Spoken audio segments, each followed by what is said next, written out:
In today's video, I'll show you on how you can export MetaTrader 5 text data.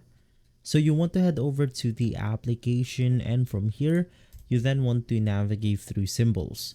You can do this by right-clicking on the side of your screen, clicking on symbols, or we have a shortcut, Control U.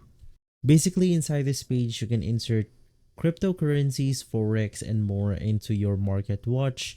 But what we are after is going to be the last section, which is going to be tech. So in my case, I'll select the tech that I want to export. In my case, I'm going to be selecting USD and CAD. In here, you have all techs. You can simply categorize this the way you want to. You have your date, and then you can simply click on request. It will now request the tick data, and if you see your text right here, you can then click on the export text.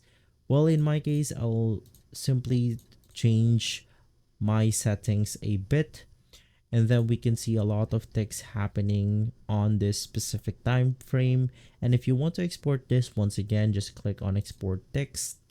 From there, you then want to choose the file location where you want the data to be saved. Click on save, and that's about it. If this video has been helpful, leave a like, subscribe, and follow guide to everything for more videos like this. Thanks for watching.